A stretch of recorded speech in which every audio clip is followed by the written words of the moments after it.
Yes, my people, it's the Culture Podcast with myself, DJ Limelight and DJ Simz. We're in the building. You know, we thought it was a good time to kind of connect and actually talk about topics that are real important to us and you guys as well, because, you know, it's interesting times that we're living in 2024. And we've got a real interesting topic to talk about today. Yeah, today we really want to speak about something that has been circulating the internet. A lot of people would have heard about it. It's the Universal Music Group with TikTok, and I feel like we have the perfect person with us right now. We've got AP from MadeYouThink, who has actually been speaking about it a lot on his socials. What's happening, bro? What's going on? Thank you for having me, by the way. We're real privileged to have you up in here. Before anything else, how's life treating MadeYouThink? Because I always feel like you always post content that makes us think twice, makes us think maybe more than twice, and makes us think about things from a different perspective, man. I mean, yeah, sometimes post questionable content, but yeah, I'm good, man. I'm just grateful to still be here. I'm just grateful, and like I said, to be the way things move so fast, especially in this with technology and everything, just to still have a voice and to still have a place in the culture. I don't take it lightly. I'm very humble. So I thank you again. Once again, thank you for having me. Yeah, I mean, I feel like with the Universal Music Group and TikTok situation, you have probably got so much more knowledge on it because I've seen you speaking about it a lot on MadeYouThink. So for those that don't know, should we just maybe explain a little bit about what's going on, like the basis of what's going on? Yeah, for sure. Yeah, so from what I know, basically, the basis of it is Universal and TikTok had a TikTok licensed music off Universal. The deal that they had in the past come to an end, so I have to negotiate a new deal. Now, with Universal, they take 20% of ad revenue off platforms like YouTube. So I'm assuming there's some sort of clause similar to places like Spotify, Meta, and Snapchat. Now, they want something close to that from TikTok. TikTok don't want to give anything close to that. They want to offer something actually single digits, not even double digits. So Universal said like that's not happening. TikTok saying you're being greedy, and I think TikTok wanted to offer less than they're already paying to license music. So they've basically the beef kicked off. So Universal removed at the beginning of the year, I think it was, they removed all the music that they own catalog to, all catalogs that they like that's licensed to them. And so bad music come up, but then now they've gone to the next step of the beef where they're removing anything that they publish. So if you could explain what publishing is for people, because there's a record deal when they own the masters, or you can license the masters. Yeah, exactly. Yeah, it's like, I mean, for an artist nowadays, the landscape's quite broad. You know, you can either sign a full-on record deal where a label just takes control of everything of your career, or you focus on is making music, but then you don't really make the money that maybe you feel like you should. But then you have things like publishing where like you can sign a publishing deal where, you know, these labels, so to speak, or these companies will come and they will collect your royalties for you and make sure that you're getting plugged in certain places and making sure that you're getting the royalties. And you can have both, by the way, you can have one or the other, or you can have both. You can have both. So you can be signed to a label for the record deal, and then the publishing is like you're writing the composition, and like I said, they go and get your royalties from like wherever your music's been played at. The publisher go and collect the money for you. Yeah. Exactly. You know, even for producers, you know, if you might have made a loop that's getting used on various records or like getting manipulated and getting used, you know, you get a publishing deal, they'll make sure they're finding where those, you know, loops are getting used and how much you're owed for that as well. They collect your money for you. So, but like, you know, and then the third thing is just getting a distribution deal, which is, you know, you can be an independent artist, but you're just making sure that your music is getting distributed through a label as well, under Universal again, that can kind of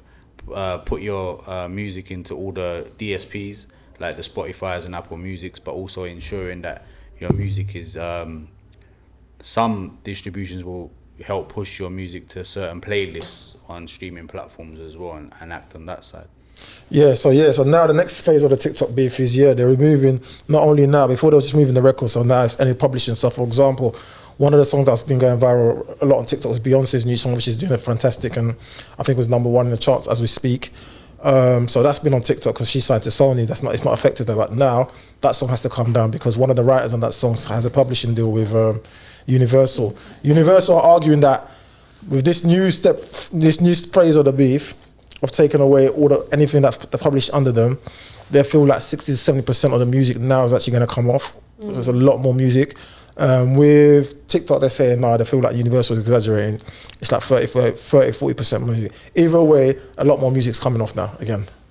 So yeah, that's the basis of it. And then I was going to quickly add in, and then there's the AI thing. One of the main issues of their beef is the AI, coming in agreement with AI. TikTok want to give AI royalties to revenues to creators that's using sampling whatever music. And but Universal Music say no, the royalties must go to the artist. That's another thing they're not agreeing on at the moment. That's an interesting point. So like, just to put it into a consumer's perspective, with the AI side of things, how people might hear like a Drake, if Drake sang this record. When that was going viral at one point. Yeah, or like there's certain videos which are like literally AI generated and they go viral now. Yeah. So that's one way to look at it. But on a consumer level, I think DJ Simz, like you've gone viral many times over TikTok. We started working together initially because you was viral on TikTok. Talk about it from a more consumer perspective. You know, how's the experience been for you being on TikTok, but also now with the fact that you can't even do mixes and because she's a DJ, she heavily relies on music, right? Exactly, and I think that's what's a little bit frustrating for DJs, content creators, or any content creator who uses music as their kind of main form of content. It's frustrating because everyone knows me for like creating mixes and posting them. So in the last couple of weeks, I've been trying to post mixes and they've all been getting muted. And it's quite, at the beginning, I just kept forgetting. So that's why I was creating the mix in the first place. But now it's a little bit like, okay, cool. Where does this leave me with TikTok? Like, do I need to now expand my content on TikTok, leave the mixes on TikTok? Obviously, if there's a mix that works with an artist that isn't signed or doesn't have problems with the label situation, I can post it. If it's artists that are signed, cool, can't do as many mixes anymore, what other content can I do? So it's like, do I have to change my content? Do I just rely on apps such as Instagram, YouTube, because they don't have issues? And obviously my most viral video, when I think about it, is actually on Instagram. It's not even on TikTok. Yeah. How many views have it when you say most viral video? So so my most viral video on TikTok is like nearly 4 million.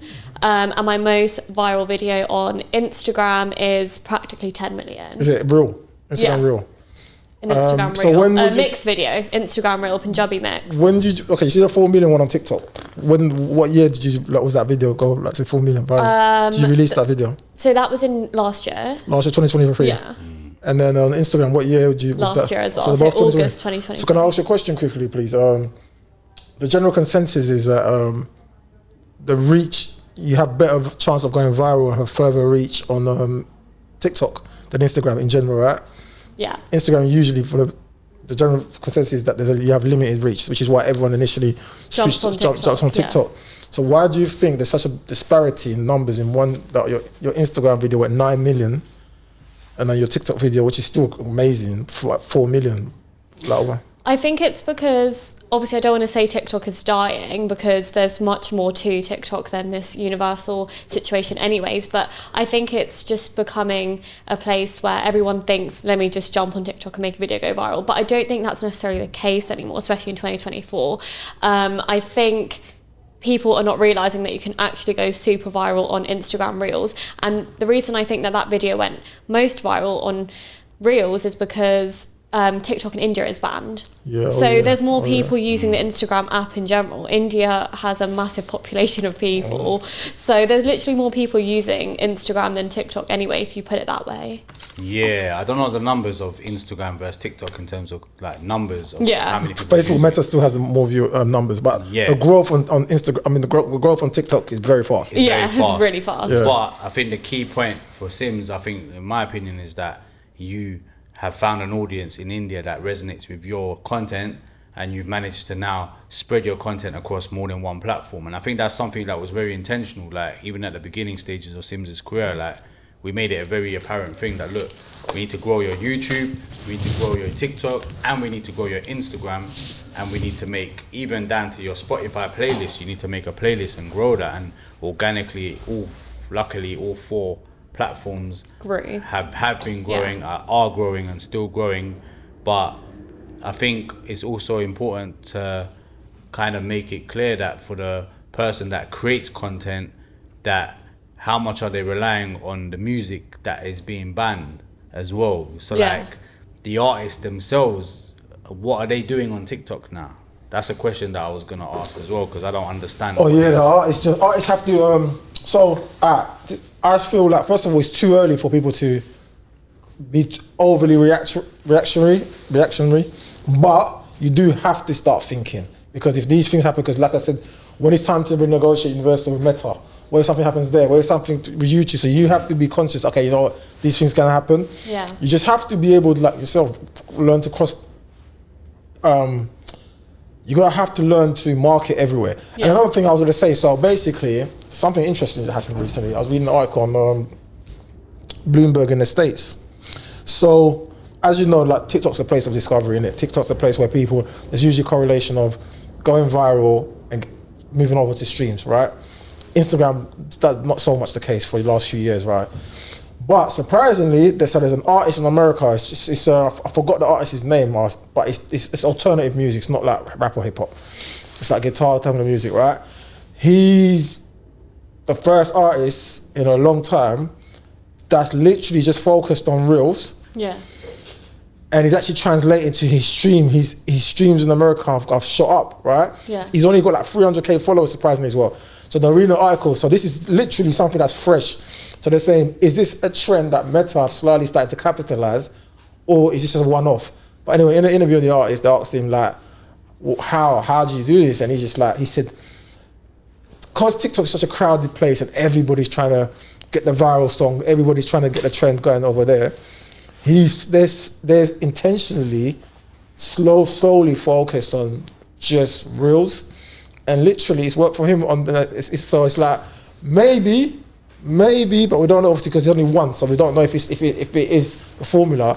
Maybe reels might be the way forward. Be the way forward, maybe, but we'll see. But I just thought, I went and checked all his page and everything, and I thought, okay, shit, he has really worked for him. But it was actually a good, even though it was alternative music, it was a good song. I think there was a message behind this song. It was like heartbreak and stuff like that. So I understood why it resonated. So it worked. But I thought to myself, I don't know, because I just discovered so much more on TikTok. Like before this beef come on, there's so much songs I discover on TikTok just naturally. Yeah, definitely. I think like that could change though. Like I think the whole discovering on TikTok, the whole going viral on TikTok, I just think that's going to die out. I think it's going to become even more. Really? Because do you use TikTok? I've started using TikTok more because of Simz. When did you start though? Last year. But I more watch things on there. When did you? Last year, yeah. When last year? No, because there's a reason why I'm asking this. But probably at the beginning of last. Okay, that's right. Because the reason why I asked this, yeah. You want to see my search history? No. The reason why I'm saying this is that 3 years ago on TikTok was completely different to how far you can go. I'm not gonna lie. No, it is, because it's true. I downloaded TikTok when it first became a thing in 2019, 2020. Well, I think that was early. Yeah, I jumped on it, and I remember people were saying to me like, "Oh, TikTok is really cringe." Like that. Some people were like, "Why are you downloading TikTok?" And I think it was so different then than it is now. But in what way? What way was it different for you? Like, it was like every single video you post just goes viral. And differently viral. Like differently viral. Like every video that I was posting, like mixed videos. I mean, mainly it was mixes because I just started DJing then. It was just going off like differently. Any genre of music, anything that I was doing, it was just going off. But now, don't get me wrong, I get my viral moments and I get a good reach, and my platform is strong enough that I'm getting, a good reach on every single video. But to get that viral moment, it just feels a little bit more hard. But you made a point here. You said, I think like the discovering thing might die out. But I actually think it's going to grow, because if it doesn't get resolved, because what happens now is, if you're unsigned, you have no limitation. So now, as long as you're not getting your song produced by somebody who's got publishing under Universal, if you're making organic music that's undiscovered, and you're now hitting in that space, you're actually competing with less people. But okay, so wait, since this happened, they've been beefing, right? It's been like about a month or whatever, I reckon, give or take. Yeah. Has any new up and coming undiscovered talent?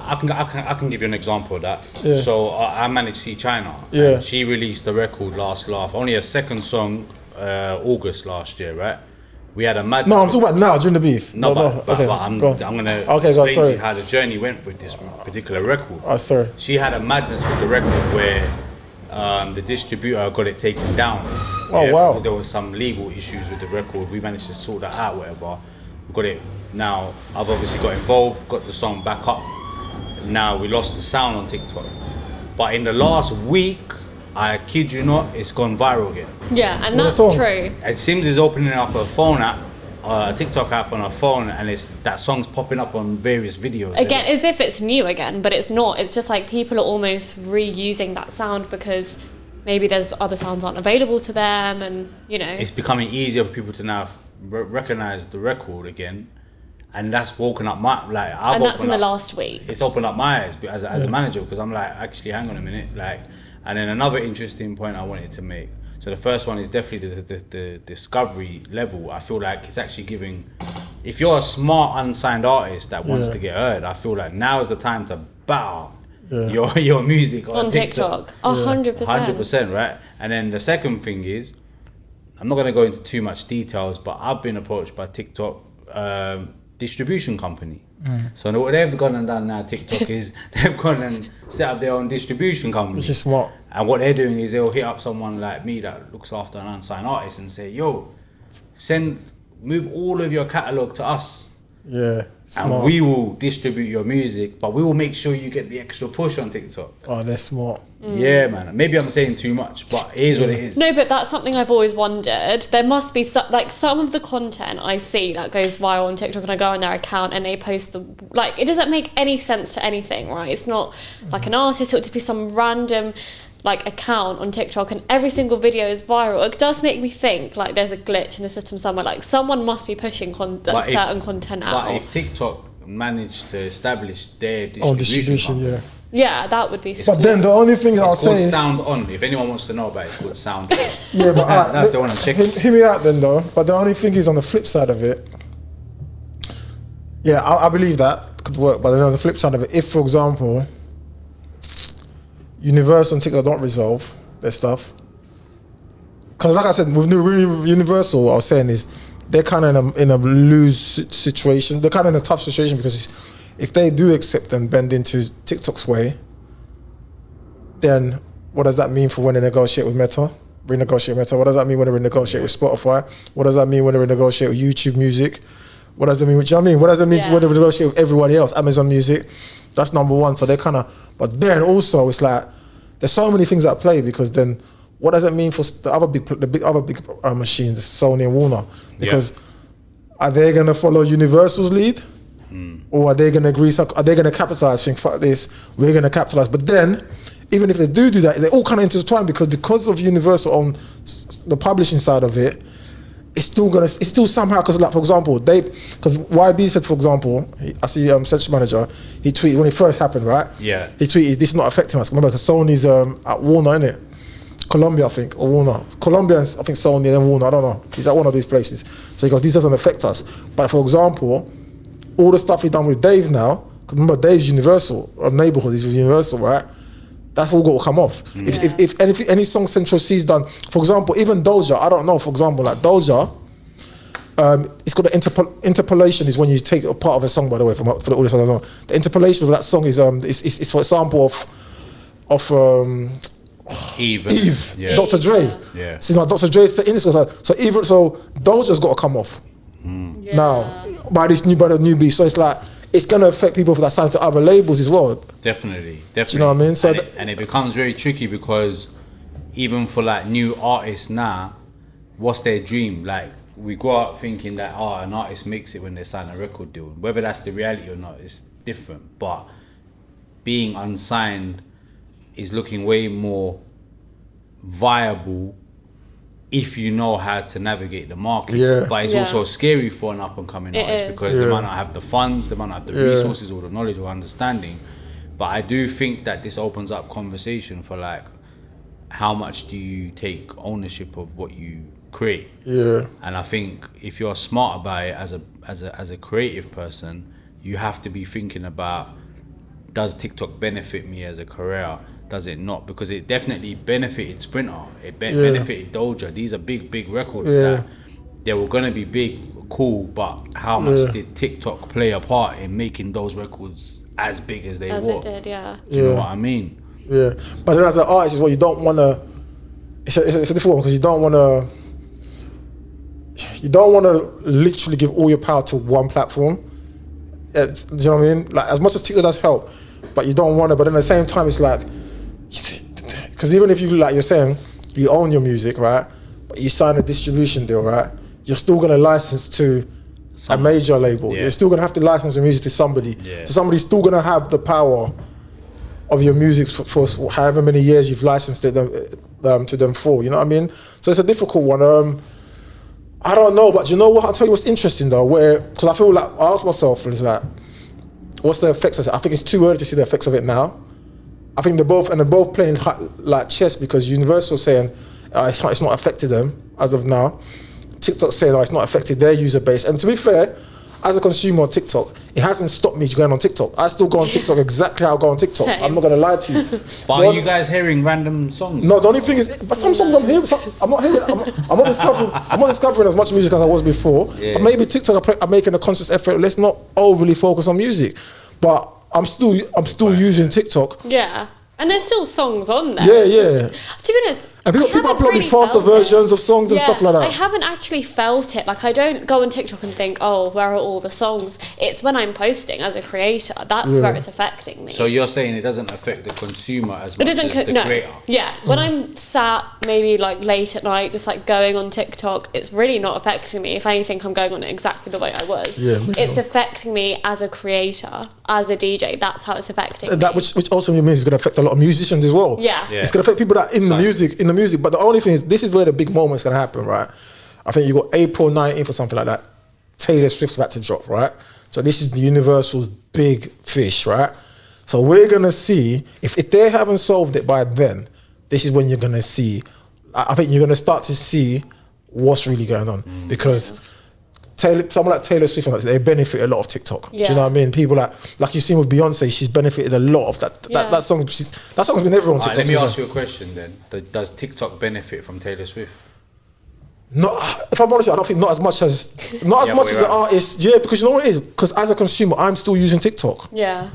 And think about how much music Universal Music Group own. They own the majority shares of music in general, right? Yeah. They've been off for a month. I still use TikTok every day. But wasn't there a stat? Like, is there a stat to see if the TikTok numbers have dropped? Was there a stat? I think I saw that somewhere. But TikTok, I've read TikTok said I've read it on Billboard. TikTok said they haven't lost any. People are still using it. Yeah, that's what I Universal thought. They haven't lost any. But then someone at a label told me Universal might not be telling the truth. Someone at a label told me when that thing happened initially, I think in the top 100, Universal had like 60 songs or something like that. Yeah. But I said like now, they've got, I think, something like 30-something songs in the top 100. But then I thought to myself, you can't really quantify that, because what songs were they? When did the songs come out? How many songs? I think it's hard to say those things without knowing the full information, because you need to know like full everything, innit? I think Yeah, go on. Sorry, go on. I was going to say, I think, as we said before, it's a great time for up-and-coming artists to basically use this opportunity to just go ham on TikTok, because they can, and it's a really good way to get their music out, because if they're not signed and they're up and coming, then they have a platform. But I was going to say, we can't be limited to one platform for creators, such as myself, for example. I need to realise that actually I'm just going to post everything that I can on Reels, because that could get me more. But then the TikTok slowly, because you're someone who was on TikTok quite early, right? Let me ask you a question, yeah? Yeah. What was let me ask this question properly. What was one of the things that you saw? How much of music do you think helped as a consumer blow up TikTok? From someone I was there quite early, because you was there from 2019, right? Yeah. What do you think music played a big part in helping TikTok blow up? I mean, I wouldn't say it made it blow up. I would say, if we're just talking about like case by case basis, so for example, I think it can help people blow up. I don't think it made the app blow up, if that makes sense. I think it can make creators or even just people, artists, blow up because their song has blown up. And, you know, as we said, we've discovered so many songs from TikTok. That was still the same in 2019. You could still discover so many people, creators, artists, TikTokers from the app. But I wouldn't say it made the app. I wouldn't say music made the app blow up. Okay, so then, but the app made music blow up. But the app made music. So then TikTok kind of have a edge. They have in this argument. It looks like TikTok's kind of in a right, but then it's like I wouldn't say it's a right or wrong. Yeah, it's not right or wrong. Yeah, I think it's business. Who has the advantage? Yeah, because like I want to quickly read what Universal put out there. They put a note to songwriters. Yeah, and I think they understand that their relationship with artists is also equally as important in this situation, because I'll give you another example. Only on the weekend, the Brit Awards, Ray was a signed artist, technically under Universal. She had a nightmare. She managed to get herself out of the deal. I think it was like 7 years. They didn't let her release an album or something like that. She became independent. She's now gone on to win 6 Brit Awards in one night as an independent female artist. And that wakes up a lot of people, and it shakes up a lot of the industry as well. Do you know what's mad? Just in general, just quickly, I want to put it out. Do you know what's mad? Ray won 6 Brit Award records as an independent artist. The biggest 3, let's just look at in the rap game in the UK right now, it's Central C. Region, no, I'm just saying Central C, independent, before we see the American deal. Dave, independent neighborhood, and DB, independent. It's crazy. DB, for me, Simz is their diehard biggest fan. Trust me, you can't say anything bad about DB. She'll smash everything. But those guys, for me, probably, I actually go as far to say they're underrated. I don't think they get bigged up enough in the UK because of what they've achieved on the live element as independent artists, and to even pull off that show several times, it's not easy, man. No one else has done. No other UK artist has done that. But also going back to Ray, so many of Ray's songs have blown on TikTok. I'm not saying it's blown because of TikTok. Maybe it did, because I mean Ray is massive as she is anyway without TikTok. But a lot of her songs, for example, Escapism, I remember, that was for me, I look at that as a TikTok song. I discovered that on TikTok. Ray. When was that out? Was that last year? No, that was 2020. I feel like end of 2022, End of 22, innit? Yeah, but that was there for time. And people were actually still using that sound in 2023, saying, oh my God, this song reminds me of 2022 winter, as an example. Like, that song just stuck on TikTok till now. And that probably changed a lot of things. Did you want to read a note quickly? Because I took you off course, sorry. So Universal did a note for songwriters saying TikTok is removing UMPG songs because there's no license in place. You may have heard to date they have not agreed to recognize the fair value of your songs. So like what they've done with that sentence alone is they're trying to make, or they are making the artists feel like, like TikTok are not valuing you as a musician, right? They want AI generated recordings to reduce payments to real human artists and songwriters. A big point that you made earlier about AI. They want to pay artists and songwriters even less than the prior rates that were already just a fraction of what other social platforms pay, and they will not meaningfully address our concerns about online safety for TikTok users, including your fans, which include young children. So it's like they've identified that they can lose a lot from the situation, and they're trying to identify who is valuable to them as a music machine, which is the songwriters ultimately, because now they know actually we're losing songwriters. And I think that's something that I think is becoming very, very apparent. And even this weekend alone, they're now saying they're reshaping their business, and I think there's like to save $270 million in terms of their expenses, which is, staffing costs, building costs, I'm assuming. There's a lot of changes happening at Universal. Why is that? The game's changed, that's why. Music's changed. You have to adapt to where music's at. I feel like a lot of these positions, unfortunately, are becoming outdated. I feel like a lot of these positions are becoming, music, things have changed so much. On the label, I'll be honest with you, traditional labels, the services they offered you for the deal, they're becoming so outdated. A lot of things, like, even for example, like the splits and what you're cutting for, and like the distribution, like what they're taking to distribute essentially. Because remember, distribution in the past was like, I need CDs and vinyls and records to be everywhere around the world. If all these record shops, all that was actually work, right? That's actually work that you have to do. You've got a post package, get the CDs up pressed. That's actually work. So you can justify why you're taking a certain percentage when you're doing those kind of things. When the distribution is just like Apple Music, that stuff that I can do myself with a small team, a small independent team, I can have someone that handles all these kind of stuff, and I know my distribution is going to be Apple, Spotify. Do you know what I'm saying? Yeah. When it becomes like that, it's like, yo, like that your model and what your model's outdated. Do you know what I mean? And I feel like the record label, a lot of things with the record labels are becoming a bit outdated, and they need to adapt. Do you know what I mean? They need to adapt. Even like the marketing, for example, marketing. You're telling the artist to do all the marketing for the most part. You're telling the artist do this on TikTok, do that on TikTok. So I'm signing to you.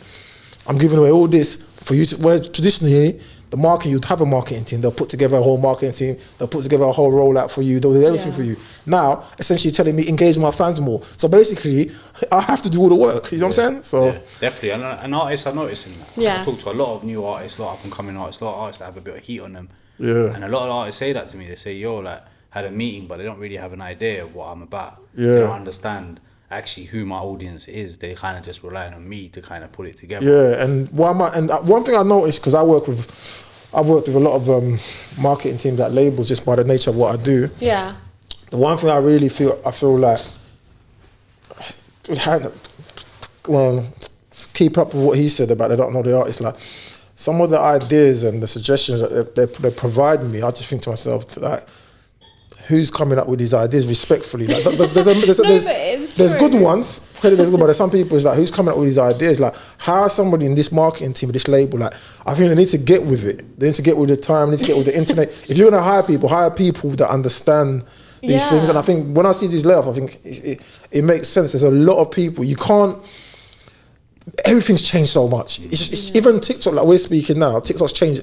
Just TikTok alone has changed so much in the last few years. You know what I mean? Instagram has changed so much in the last few years. Definitely. So it's like you constantly got to be updating the data and people's skills, unless they're updating their skill set. The same way you're saying the platform, the social platforms have been changing. Yeah, they're changing. The music industry's changing. Yeah. It's the same difference. And I think maybe they're a bit slower at reacting to things at the moment, but actually maybe it's time for a change. Because an interesting point that you made earlier was like, but what does that mean for Warner, Sony? What does it mean for the other big boys in the music industry? Like, they haven't reacted.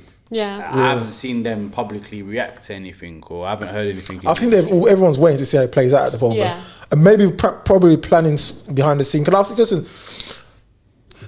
I feel it's an opportunity for like the likes of Meta, because the longer this goes on, this is an opportunity, because like this is where Meta should be like, people need to be discovering music over here. You know what I mean? This is where Snapchat should be like, then this is an opportunity to jump at it, you know what I mean? But on a business perspective, I see, because I go on Central C's manager's Snapchat, because he put some insightful stuff, and I see he said, I think he even said he's never been paid off TikTok, or they pay the absolutely least. So from a creator's perspective, I don't know how it feels, innit? If you're creating the music, and as much as you're going viral, and as much as it's an amazing promotional tool, you should kind of be some sort of financial reward. Yeah, I agree. I mean, that's obviously artists like Central C, you would expect that, you know, from TikTok they're probably getting a lot of payment from that, but obviously if it's not, that's quite shocking. But I think even from a creator's perspective, I've never, like, there's like an income that comes in from TikTok, but for the amount of videos I post, let's say a day, a week, or however you want to calculate it, it's nowhere near as much as you would think. It's actually like quite shocking. And people like have this misconception where they're like, oh, you have this many followers on TikTok, you must get paid so much. Whereas actually like, on TikTok, not really. That's not my source of income at all. It's just a little bit of extra like change here and there. Like, and look how big your platform is. Yeah, and that's like coming from like, you know, 4 years of being on TikTok, 4 or 5 years, let's say, of consistent content on TikTok. You would think it's a lot more, but it's not. Can I ask you something? Because I'm actually intrigued with your journey. Like, and I haven't sat down with somebody that's quite big on TikTok and properly dissected TikTok, the journey. Like, I'd like to know, first and foremost, how you started, why you started. Just start off then, and then the process of how you started getting big. Yeah. So like, I feel like my social media journey is like really, I wouldn't say it's really different compared to others, but it is quite different in the sense that when I started DJing, it was just as a hobby. So I was literally just practicing at home, and it was actually my sister that said to me one day, it was right at the beginning of lockdown, so like we're talking April 2020, she was like, why don't you post a video of you like doing this like online? And I said, no, that's really silly. I was like, no, everyone's gonna like take the mick out of me, because I didn't really know if I was good. I didn't really know other DJs. I didn't know how to know if I was good at DJing. I just kind of went by my own ears, and I was like, okay, cool, this sounds good or whatever. So then I was like, okay, cool, one day I'm just going to do it. So I literally posted a video of me DJing in April 2020, and it got a really good reaction. It just got a really good reaction, and that just motivated me. Sorry. The first video you posted? Yeah, pretty much the first video I posted of me DJing. And when you say a good reaction, what do you mean? So on Instagram, it got a good reaction in the sense that I had loads of support from people. Obviously, I changed my account to a public account because it was private before. I had loads of follows. I would say the actual video itself, it probably got like anywhere between like 50k views. On Instagram? On Instagram, it got like straight away originally. Like reels weren't even a thing. And you wasn't like an influencer. No. Before I probably had like 900 followers private account. It was just like one of those. Straight away, it must have been getting shared. Like it must have been getting shared instantly, because I remember like the next morning I had like 1,000 likes, and like on Instagram I was like, oh my god, that's really cool. Like what the hell? Like 50k views. And then on TikTok, roughly the same. I'd say I probably got about 50k views, but in 2020, obviously for me, I was like not even getting those views at all. I was like, wow, that's insane. That's 50k views. Then kept on posting, like maybe I posted another video 2 days later that got like 200k views. What, on Instagram or TikTok? Instagram was like more of a slow growth, but it was still getting a really good reaction. Loads of DJs were following me. I think Limelight found me in that process as well. So like I was kind of getting known in that sense. How long was you DJing? How you been DJing for? Before that, like 6 months. Oh, so you was quite fresh. Yeah. So why is it do you think that I think that people saw me and thought, whoa, like a young Asian female DJing and posting and that's why I reposted it. Yeah. I'm not gonna lie, it sounds mad, but if one of the USP when I saw the video, I forgot what the content, it must have been I must have liked the content first and foremost. But one of the USPs was like, oh, young Asian girl. Yeah, DJing. I think it was an Afrobeat. Yeah, there was a reason why I did something. Whatever it was, there's a reason. It was a reason, USP, and I think like for me, like I think why people were a bit shocked was like, okay, cool, there's this young Asian female who's DJing on TikTok and Instagram, creating these videos. I just remember like doing it in my bedroom. It was like vibing in my room. It was summer, lockdown. I just remember it so clearly. And I think everyone was really shocked by it, because not gonna lie, the mixes, even when I look back at them now as of 4 years into it, they were actually really good. Like they sounded good. They sounded on point. None of them sounded bad or like beginner DJ. Like obviously there's some I could think, okay, could have improved on that. But I think people were really shocked. People thought that I was just playing like a pre-recorded like mix and just like posting. I think people were shocked. I'm not gonna lie, especially from the Asian community. So after your 200k one, did you decide like, this is disappointing for, oh, I can actually do something here? Yeah, no. No, I didn't think I was actually going to do anything from it. I just kept on posting, and to be honest, the numbers were like, okay, I was like, cool, oh my god, I'm getting all of this attraction.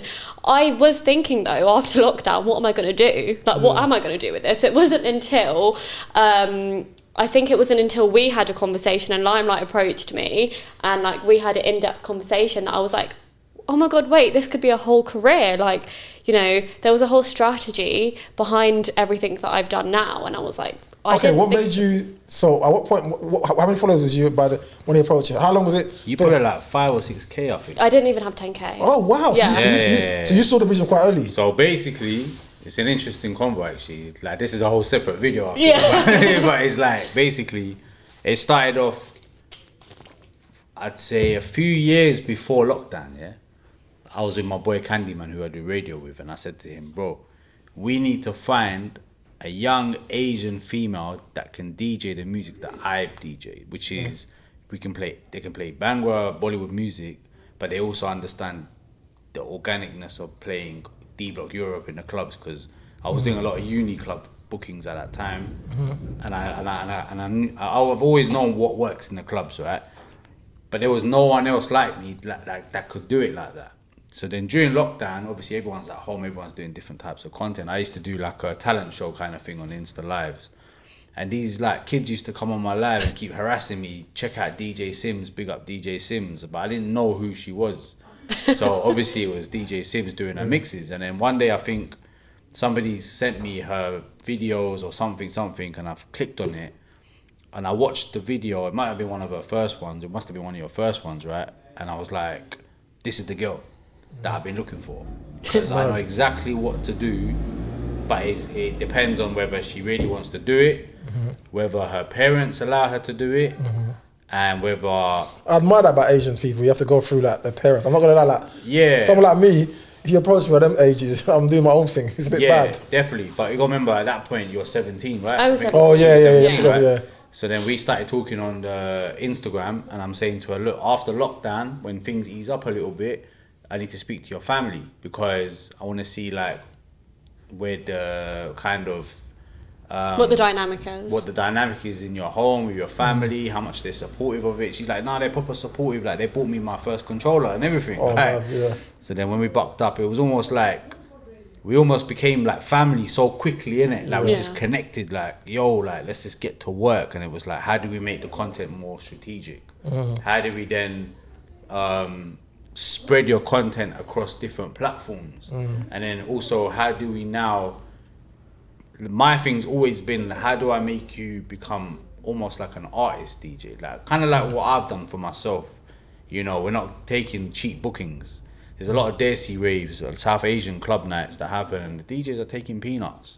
And that's, you know, I'm not scared to talk about that in public, because I know what I've done with DJ Simz. I know what I've done with my own career myself. So it's like, I always felt like I've had a blueprint for myself. How do I now share that to somebody else? And also, I've always been very passionate about creating a safe space for young women. Because I've seen how young women in this industry get exploited, how badly they get treated, and I've always had that intention that like, I want to change the narrative, especially in the South Asian community as well.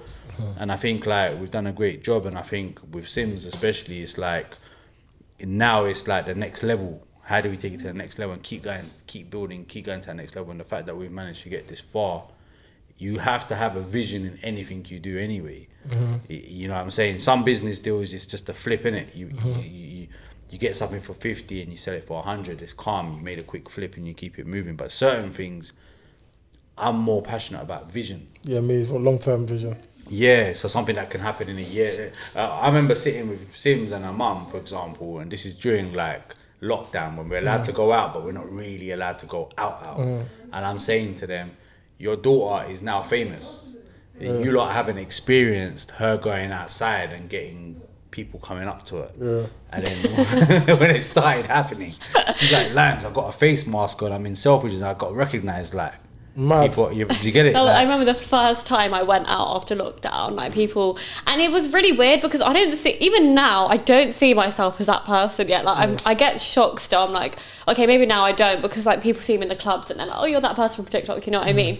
But then I was so shocked. I was like, how do people recognise me? Like I didn't really understand. But what I noticed, I was so like naive to it. But what I noticed about your career early on was that although she was getting views and numbers, whether it was Instagram or TikTok, it was organically coming from the UK. So like, I looked at that from very early. So I was clocking that, you know, there's a certain demographic from Birmingham, London, Manchester, and it was a very like South Asian. But then there was the non-South Asians. I picked up on it from the comments. You know, where's people locking in from? The initial fan base was coming from London. Very hard to get that. It's very hard to get fans and people that want to book you for things. And then it was a strategy. You know, Simz's mum's got SD Couture, which is like a bridal wear boutique place, right? For like Asian wear, right? For women. and it's just like, yo, put on an outfit, do a wedding mix. Mad, yeah. Let's get ready for the wedding season. Boom, overnight. So you vid content that could go viral. Knowing that it can go viral, but also turn into money. Yeah. Because now it's like, okay, cool, that's gone viral, but then bookings. Yo, we got wedding 40, bookings. I had 40 emails in 24 hours. Wedding bookings. Wedding bookings. But she's about to launch her own events company. Yeah. You know, we wasn't gonna announce that, but we can announce it. She's gonna. Simz is a businesswoman now. She's got her own company. Do you know what I mean? So. I was actually gonna. You know what's crazy? I was actually gonna. One of my next questions was like, how does it turn into? Because I was gonna ask you that. I say from. Let's stop that. I like that the viral thing. So you've met up with him, you had a meeting. Yeah. At that point, you're thinking, yeah, I'm gonna take it serious. Yeah, I always knew that I was going to do something in the media world. I really did not know what. Like, I studied media, so like I kind of knew like something about this scene does interest me. Yeah. Did not think I was going to be a DJ and in front of the camera though. I always maybe thought like behind the scenes vibes. Anyways, so obviously we had that meeting. Just stayed in touch. We went back and forth with ideas, and that's when I was like, okay, cool. Do you know what? What have I got to lose? Yeah. I was still really young. I wasn't even 18. Like realistically, what have I got to lose if I just like go for this? And it's what I'm passionate about. So if he's done it, if other people have done it, then why not? Do you know what I mean? I'm sure I can do it. I think that's genuinely what I thought. I just had a vision, kind of had my inspirations. I was like, if they can do it, like, why can't I get there? Yeah, and then at what point? So you started uploading mixes, yeah, and stuff, yeah. At what point? At what point when you start realizing, oh, I'm actually quite big? Because there's a moment, because I know there's a moment where you realize, yo, I'm actually now. Yeah, that's a very genuine question. Yeah, I might have to answer that for you because. The thing is, I don't even feel like that now. Simz never feels like that. Yeah. I'll be wrong. No, it's not in an arrogant way though. But you know, like. No, but I'll be real. Like, I can answer that for her as a big bro, as a manager, all of that. Yeah. She doesn't look at things like that. So it's like sometimes I have to remind her. Yeah. Do you get it? Sometimes I have to say to Simz like, yo, like, put that bag away. Come with a professional bag and like act like a professional. Not be like she's unprofessional, but it's just like. She'll talk to everybody. If somebody approaches her, she'll talk to them. And I'm saying, yo, like, let's just keep it moving because, you know, there's a lot of people trying to take pictures with you, but we need to go. Yeah. And it's mad seeing it because it's like a group of 18 to 21-year-olds, a uni crowd, right? Yeah. Like, she's hit that market so well. Sick. Because that's her demographic. But it's like, I don't think you necessarily see it in that way, right? Yeah. But I also want to make a very interesting point about that. I think it's also down to how big you can see the world. So like, I don't think you see it that way because you have a bigger vision of where you want to be. I was just going to say, like, it's weird for me because I really feel like, I've hit a certain demographic now. And, you know, when I go DJ at clubs or when we go out to certain areas or whatever, I know, okay, maybe someone's going to recognise me, or in the clubs, people come over to me and take pictures. And I still get shocked at that because I'm like, why? But I understand, and like, I love meeting people, but I still think that like the reason I don't see it that way is because I have a bigger vision and I'm yet to kind of like climb that ladder. Okay, how long was you from you DJing online, uploading on Instagram, to you start getting bookings? To be honest, it was as soon as lockdown eased. Swear down. As soon as lockdown eased, I would say I started getting bookings as soon as lockdown eased. From TikTok or from Instagram?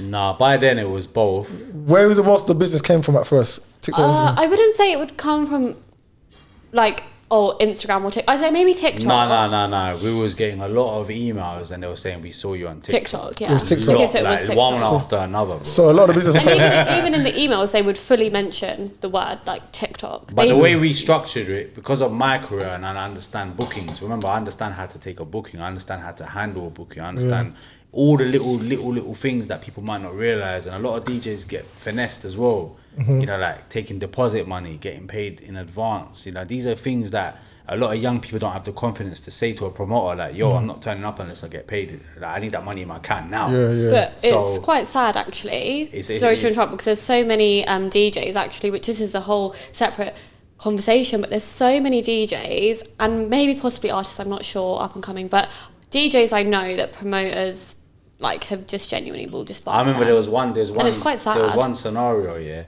and there was a promoter bugging her, like But the way he's doing it in such a finesse way. Like, yeah, like... It's a great opportunity. I've got this great opportunity for you. It's £125 for 5 hours in the middle of Nottingham. Like something mad, some wild booking. And she's showing me, like, Simz' face is bare, glowing. Like, yeah, look at this stuff. I've got a booking. I said, no, you're not doing that. Yeah. And then I explained... I didn't understand it at that point. Do you know what I mean? I'm so why say no? Because 5 hours for 125 minutes. Nah, there's no way. I can't manage you then. Like, you just crack on. And then literally a few months later, she's taken a couple G's to DJ in Newcastle. Can I ask questions? Okay, cool. So, sorry, I'm somebody, I like to know the steps in it. I'm interested. And this is why it's a great conversation. I'm actually genuinely interested. So, you get booking after lockdown. Yeah. But how booked up? Is it like bare booking, or was it a slow process? So to be honest, from my memory, after lockdown, because there was certain events that were allowed to happen, they weren't allowed to happen. It was really a sticky situation until all rules got just thrown out the window. So until that point, when there was certain events that could happen, it was probably like the odd one here. So like straight after lockdown, my first event was a drive-in concert. Was you nervous? Yeah, I was. To be honest, sometimes I still get nervous now. Okay. I don't think that's ever gonna go. I think the only time I don't get nervous is maybe if it's a regular booking that I've gone to a couple of times. I know the venue, I know the promoter, I know the people behind it. I know the crowd that's coming. If it's a completely new booking that maybe I haven't done before, it's a massive crowd, I'm still gonna get nervous. And then so after lockdown, when it completely opened, was you getting sporadic? Yeah, it was every week. Every week? Which is still the case, to be honest. Nah, it's even more than every week. Yeah. Wow. 2-3 times a week. So you just got... Like, we just had a conversation. But you was uploading videos throughout though, the whole time. And content we're having a conversation with... So you got to bless TikTok still. We're having a conversation with 2 promoters in Australia to do a DJ Simz tour in Australia. Mad. Yeah. You know, and India is ridiculous. Dubai, always inquiries. New Year's Eve, she done New Jersey. I got her in New Jersey in a hotel, rammed. Yeah. You know what I mean? So, and that was the main thing I wanted to see, because obviously when I was checking out your page and stuff, I was like, okay, cool, she gets good numbers, she does really well. And my curiosity was just like, I hope it does turn into real life business. And obviously you've answered that. It's been, yeah. As long as it turns, so it's good. And so, in a sense of, where are people still discovering you more on TikTok than Instagram now? No. What's happening now? People discovering... I think it's equal, but I think there's room for people to actually discover me more on Instagram now. If they haven't already discovered me in, for example, if we're talking about like around the world and even still people in the UK, I think we're looking at Instagram. And then can I ask a question? Why do you think, okay, I think you already answered that, why do you think you're not going as viral in terms of, you're still doing really well, but you're not getting those as frequently, those numbers you would once get on TikTok back in the day, because it's happening with everybody on TikTok. Yeah. Why do you think it's slowing that? Is it because the more users there is, it just neutralizes everything? Yeah, I was going to say, I think it's extremely saturated. There's more creators. And I think like people aren't using Reels the way that they should be, and the way that people use TikTok. And my example I can give is from myself. I have this persona, and I've had this persona in my head that TikTok is like a jokey app. Like I can post 3 times a day on TikTok if I wanted to. I can post whatever I want. So I can post a serious video, I can post a fun mixed video, and I can post a really just funny trend. And I can just have all of those videos going out on TikTok because I look at it as a more unserious app. Yeah. For some reason, I've got this persona in my head that Instagram is such a serious app, and I need to post only selective content on there, which is actually not the case now. Yeah. I think I had that persona before. That's why people weren't using Instagram Reels as much. But I think now, if people really capitalise off Instagram Reels, I think their profiles can really blow. Okay. And I think, so with Instagram, what I think changed, because before, when I first started Instagram, you would grow so fast. Yeah. Like you would actually grow ridiculously fast, even followers and stuff. Yeah. But then at one stage, you just slowed down everything. I feel like, from my research, what it was became, remember when Facebook went public, they started monetizing a lot of sponsored ads, directly to them. Yeah. So what they did is, if we're all getting big, no one's going to use it. Yeah. But they need people to use. They make a lot of money off sponsored ads. So in order for people to use sponsored ads directly from Facebook, they have to slow down everybody's growth. And that's what slowed down everybody's growth, because they want you to spend money over there. But what that done is, although they benefited financially, it just opened up the whole lane for at that time for TikTok, because everyone was just going viral on TikTok. So the reality of it is the user's gonna go wherever it's the easiest for there to grow, innit? So everyone, and then the thing about TikTok what was great about TikTok was anybody had a chance. You're and it's still kind of like that. Past tense, like it's alright. No, sorry, no, sorry. Even now, sorry. True. Even now, like everybody is like, and I think the direction where the creator economy is going in general is. It is everybody should have a chance, and I think it's fair. I don't feel you have to be of somebody of some like anybody. If what you're doing is great, you should be able to blow. And I think the only thing that an unsigned artist having the opportunity on TikTok now is a clear example of that. Yeah. And I like that. And I like that the fact that. But the only thing is with the TikTok, I'm trying to think what artists in terms of the urban space in the UK has blown in the last 6 months from TikTok and blown. I think you're gonna see people blow this year differently because of that opportunity. Because of that, depending how things go, like you said in April when there's certain things. No, because what I've noticed, people do go viral on TikTok in the urban space. They're going viral on TikTok, but it's actually not translating to streams and to crazy streams anymore. Business, basically. Yeah, he's no longer. All it is, you're getting a bit of notoriety, and I think. But to be honest with you, I think the issue with that is not so much TikTok as the app. I just think in general across the board, it's just everything saturated. I think saturation is such a big problem in everything. I feel like. I think a good space for artists to consider as well. A bit of advice would be Twitter, because it's different.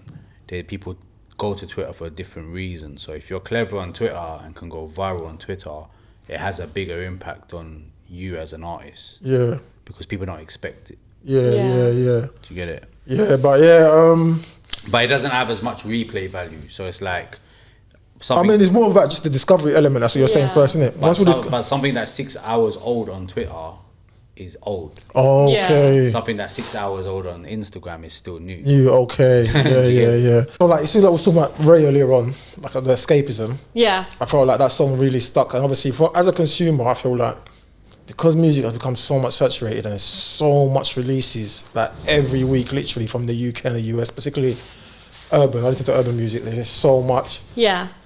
I personally find that a lot of music just doesn't stick anymore. I feel like it comes and it will literally move on, and it's a bit harsh. I feel like artists put they're all into projects, and then this big artist is dropping next week, and we almost move on from last week's project. You get it? Yeah. So I find like, but obviously, you lot are DJs, so you lot are different. You lot are playing music in the clubs, so you lot might have a different perspective to someone like me, who's just a consumer in my own space, in my own time. Do you think are you seeing more and more songs stick? Is less and less songs sticking in general? Okay, I feel like from my perspective, I kind of have two opinions, because if we're talking about when I'm going to DJ in clubs, for example, I feel like there's certain songs which are sticking. So yeah, there are some songs which I feel like realistically I might want to play that because I'm listening to it. It just dropped like last week, but it's not going to go off in front of that crowd. It just isn't. Unless it's done ridiculous numbers, like worldwide, like it's really stuck, maybe through TikTok, through social media, okay, cool, I can play that. But I feel like, there are some projects which I feel like don't stick at all, but I feel like that's a very vague answer. I feel like personally, my personal opinion, I agree. I don't think songs are sticking. When I'm playing it and when I'm playing in front of uni students, I feel like I can only play certain songs because I know that will go off, especially if I've only got like an hour set. I'm going to want to play what's going to really go off and what's going to really make that night. If I play a song that I'm personally loving from a certain album or project that dropped last week, they might not feel it. So I think it really depends if that song's gone viral, if it's got the numbers, if it's resonating with that crowd, with that age range. It's really dependent on a lot of things. What about yourself? Yeah, definitely. I think it depends on where you're playing and who you're playing to as well, because there's a lot of throwback events happening now. A lot of people loving the whole kind of nostalgia. Yeah. So like naturally that's what works. But then again, like I have a take with that. I feel like the reason why there's in demand nostalgia is because those are the era where songs used to stick. And I've got another take. I feel like the next nostalgia kind of event people should look into, that I think will do really well, was 2016 time, 2016, 2020. I feel like that kind of era, because that's the last era where music was not overly saturated and just at this right now music just at such an alarming pace. It's ridiculous. I feel like 016, 017, 018 era, 015, 014, I think that era is almost soon going to become, because the nostalgia, because a lot of the young adults now, that was their uni era. Yeah, of course. Do you know what I mean? I feel like people someone should tap into that, but I feel like that's why there's a demand. I feel like, because we're in a weird space now. We're in a time where, like, bar maybe Afro beats, singles, particularly whether America or England, rap singles are not sticking. Because essentially, when you go clubbing, you're clubbing to songs that stick. Do you get it? That's why it reminds you of time in life. These were the popular songs in that era. Remember, like a popping song would be a popping song for like 3 months to 6 months, right? So it takes you back to a time in life. You enjoy it. Oh, my tune. The thing is, if a song's coming 1 week and the next week you listen to the next album, next week like bar Afrobeats, I find like Afrobeats big singles that still kind of sticking. But I find like say there's 50 rappers release music, right? And let's just say in the space of 3 months. Yeah. Out of those 50 rappers now, I feel like maybe 1 or 2 songs gonna stick.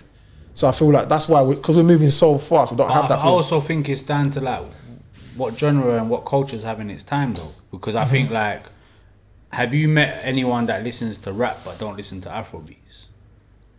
Or doesn't appreciate Afrobeats? I don't know. I wouldn't answer that. I've never asked that to anybody. Do you appreciate Afrobeats? So hey, I'm not like the biggest Afrobeat fan. Do you get it? I don't know. If you ask me certain artists, I wouldn't even know them. But when you hear I know the bangers. Yeah. But when you hear I like the bangers. Yeah, you like the bangers. When you hear it in a club, I like the bangers. There is a relatability there from like what I'm trying to get to is like people that generally listen to rap and listen to rap music, generally they fuck with Afrobeats. It's not alien to them. Yeah.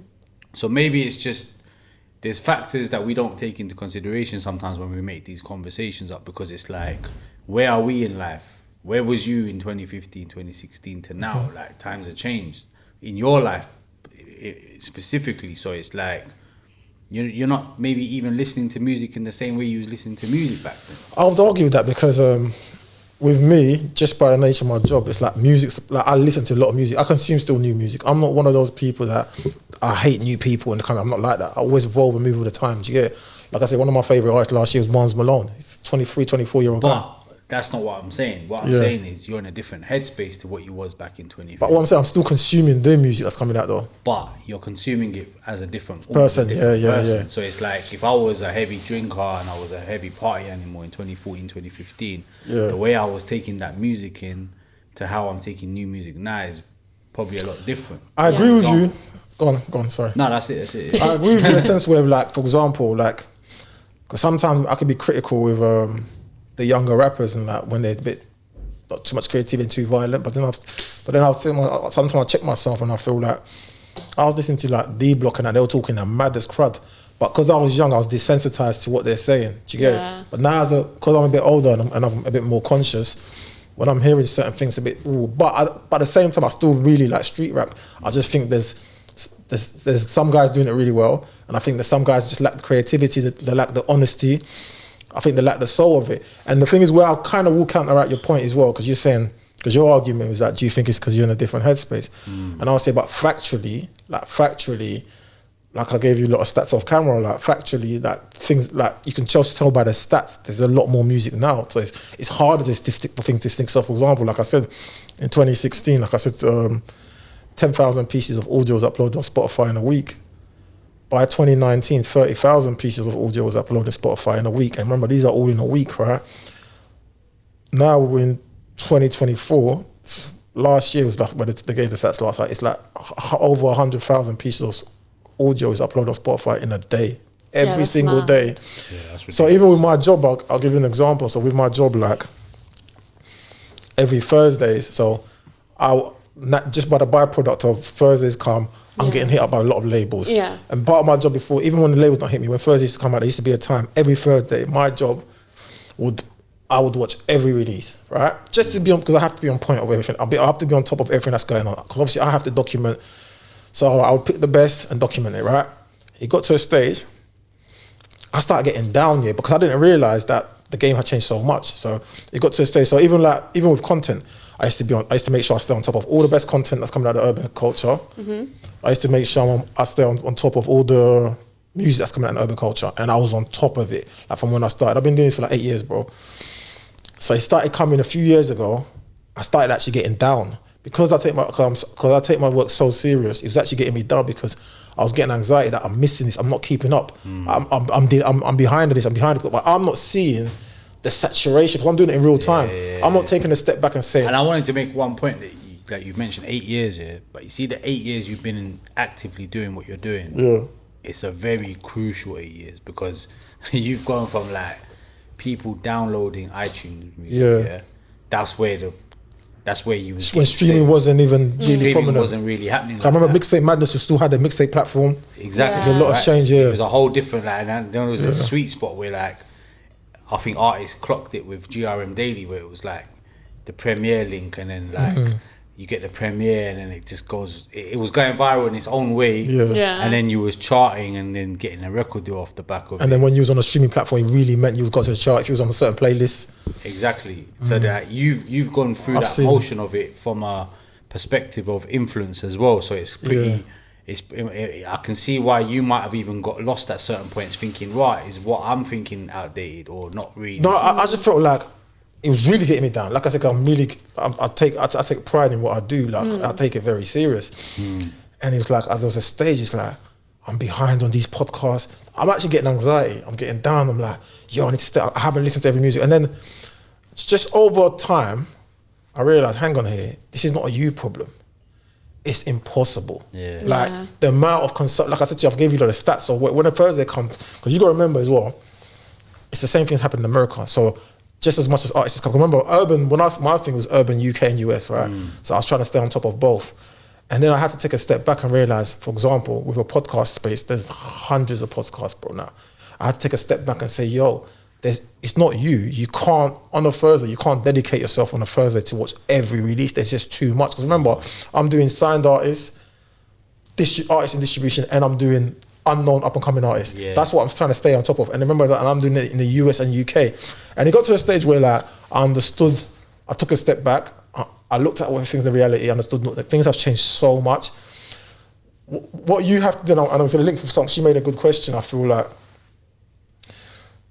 we have to constantly evolve. Things are changing so much. So even, for example, my research strategy, I never used to use TikTok before. And then the blessing happened to me last year. I got, at the beginning of the year, it was a blessing in disguise. I got my Instagram page got deleted. So it's like literally, because I'm always on a go work world, so I had to take a step back. And then when I took a step back, I took more time on TikTok. So what I realized by default was that, TikTok get content a lot faster. Yeah. But I realized about being a user. But if I was on Instagram, I wouldn't have seen that. So one of my research things that I do is I go on TikTok first. Do you get it? Yeah. Because they get things. So what I'm saying is, it's always, you have to constantly adapt and evolve. And I realize what you got to do, you've always got to take a step back sometimes.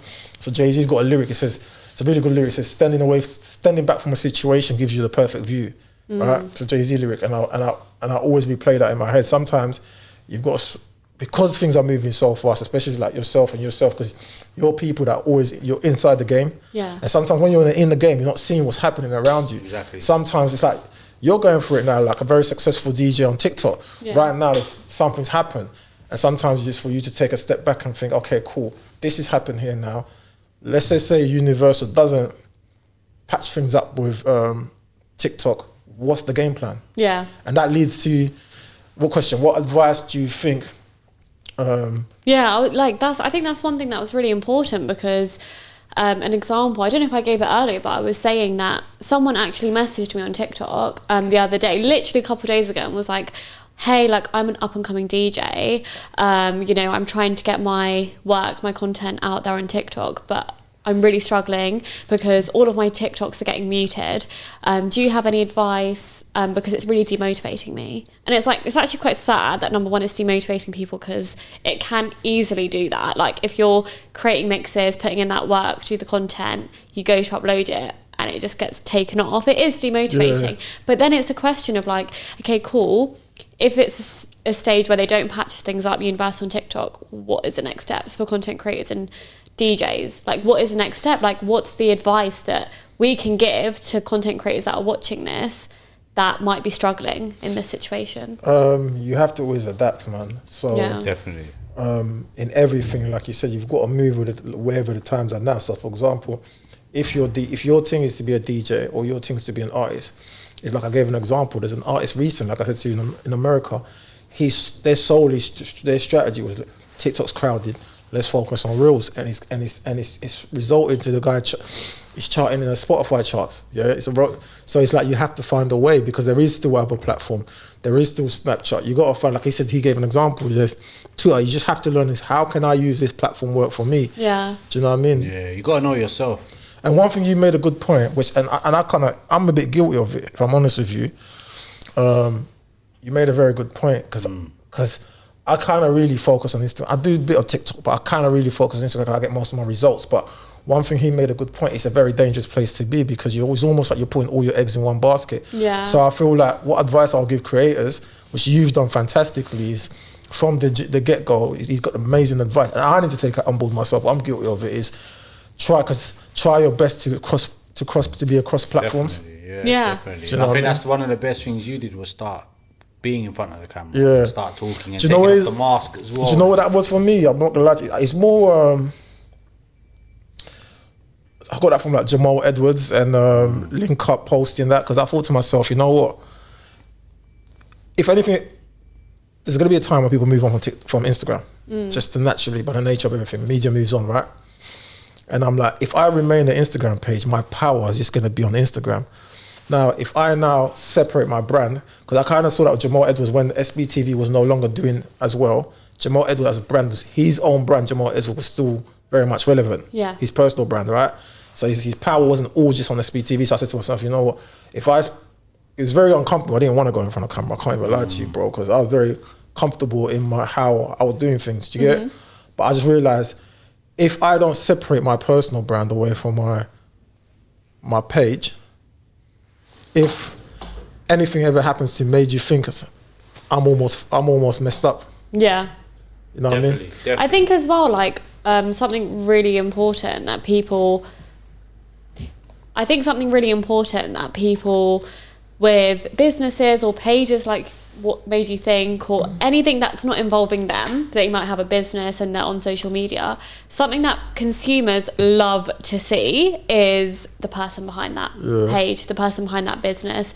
I think the next thing is, people don't want to see like maybe the glamorization of everything. They want to see, okay, what does that person actually go through? They want to see, what does that person go through on a day-to-day basis? If it's a business, like what do they do for their business? Who is that person behind the business? They want to see more like the face of the business, really. So I think that's really important, and that's good that you started doing that, because people are more interested in that these days. Definitely. But I think we should wrap up, and I think we should come to some sort of conclusion with the universal TikTok.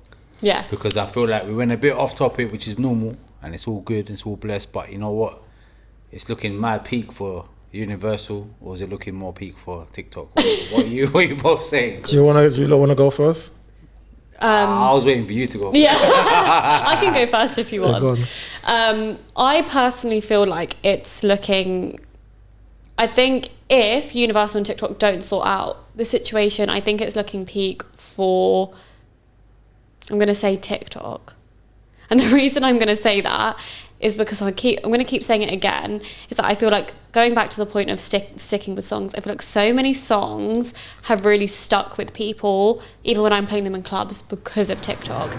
This can obviously open a space for artists that aren't signed, up-and-coming artists, but for artists that are signed, it's just looking a bit peak. I just feel like TikTok is great for music, for songs to blow, and I just feel like if it doesn't sort out the situation, I don't think TikTok is going to lose consumers, but I think from an artist perspective, it's not looking good.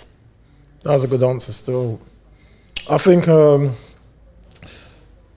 think they're two powerhouses that they can still exist without each other, but what I think will happen, if nothing gets solved, what I think will happen, I don't think TikTok will lose consumers, like I said, because I still use TikTok just as much about the music, and I think all he'll do is give opportunities to other artists to bust through on TikTok. But I do think the only danger for TikTok on the flip side is the reality of it is the big artists are big draws. They garner a lot of attention. So if Drake has got something big on another app, it's going to drive all his Drake's fans onto that app. If Megan Thee Stallion's got something on something, it's going to drive all the so all he does is he opens a opportunity for another app to capitalize where TikTok are going to miss out on the Universal. That's all he does. But I don't think it will kill TikTok. But the only thing is then the other app has to adapt in a way where, because the reality is I don't discover music in no other app like I discover on TikTok, and that's just the truth. So other apps have to change it to become in a way where how the user uses it to discover a lot of our new music. That's the thing. But I don't think it's peak for TikTok. I can't lie. I feel like I don't feel it's peak for TikTok, but I just feel like Universal. Do you know what it is? Yeah, it's like, say you're like a multi-millionaire, I'm a multi-millionaire, yeah. You're still gonna be a multi-millionaire, you're just gonna bring your millions elsewhere. And I just feel like Universal, because they've got so much hold on the music game, is they just have to, if YouTube or Instagram work a way to work it, they'll just benefit, that's it. But I don't think it would be the over TikTok at all. Yeah, I kind of agree, to be fair. Do you know what I mean? But I just don't think, I can't see the beef continue. I feel like they have to come, because you gotta understand that if the beef continues with those two, then it's almost like Sony's gonna have to get into the beef somehow. Because for example, if Universal stick to their guns and say to the artists, we're not accepting it because of the royalties, they're finessing you, right? What happens to then Sony artists after a while? After a while, Sony artists start saying like, bro, like, why are we accepting that? We're not getting paid from that. What happens then when Warner artists, Ed Sheeran's and that? Because Ed Sheeran's like, they're big already, for example. So they're like saying, bro, man, this TikTok, they're finessing us. What happens then? There's so many things that can happen. I don't think any artist would feel like that though. I think the artists feel like, yo, we're getting the exposure that those lot on that side ain't getting. I think it works both ways. I think it's such an unknown situation that I don't think there's a right or wrong, and I don't think there's a winner or a loser in the situation. I actually genuinely think that both sides actually lose currently as it is, because I think like the exposure gets messed up for the artist. Even if it is a smaller percentage of a royalty check, it's still a royalty check that exists. Yeah. Like you know, 0% of nothing or 100% of nothing is pointless. And essentially, it's not a bad thing because, like you're saying, they're giving you the exposure, which then returns to streams anyway. Yeah. So you're winning off the back end of it anyway. Definitely. I personally think it's actually really pointless them having this beef and not sorting it out. But obviously, we don't live in a world like that.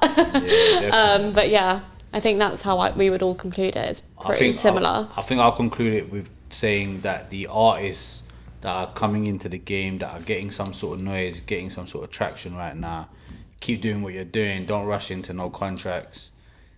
Try to understand the business that you're falling into yourself before you even think about being signed or locked into something, because as you can see right now, there's artists that might have signed a deal in the last 12 months that are... Do you know what that? Sometimes I don't really always agree with that. I'll tell you why. Not for the artists to get finessed. I'll tell you why.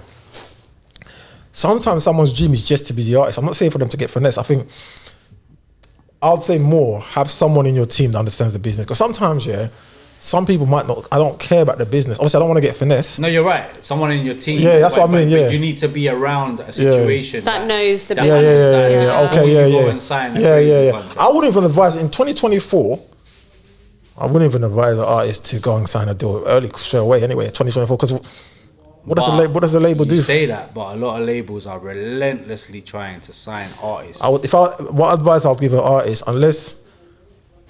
it's another topic. We'll go another tangent, but I would personally, initially in 2024, because you have to understand what does a label actually do for you in 2024. You can't do yourself independently with and a small team. Put together your own marketing team. Put together, like, you can reach out to all the social media. I mean, you can go to a distributor to get to all the streaming platforms and they pitch you the playlist. The things that you actually need, what does a label actually do for you? And I'm not anti-label, but I'm talking about an artist that's starting up and getting a bit of motion. What does a label actually do for you in 2024? Definitely. Yeah, facts. I think we should save that convo for another. Yeah, we'll have another conversation. 100%. I appreciate you lot having me as well. Yeah, no, thank you so much for coming on. I think it was a really insightful conversation, especially for artists, creators, DJs that might be watching this. Definitely don't be limited to one platform. I think that's also another message from today's podcast. Yeah, man. Big up AP for passing. Yeah, Love, thank man. you I so appreciate much. you, man.